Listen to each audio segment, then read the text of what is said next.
عزیزانی که مراجعه میکنن هوشیار باشن. افتراق درد فقط با یه معاینه بالینی و شرح حال، مخصوصاً از سنهای 40 سالگی به بالا، بسیار سخته.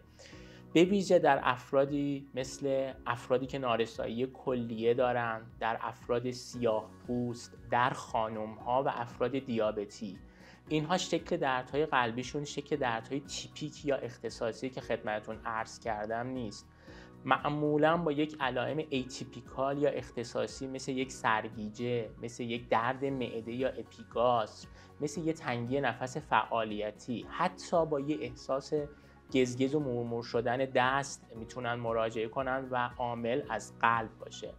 بنابراین مهمترین نکته اینه که بیمارانی که مراجعه میکنن حتما علائم رو کامل به پزشک توضیح بدن و در کنار اون ریسک فاکتورها رو که به پزشک کمک کنه در کنار یک شرح حال و معاینه بالینی از چه اقدامات پاراکلینیکی مثل نوار، اکوکاردیوگرافی و تست ورزش برای افتراق این دردها کمک کنه.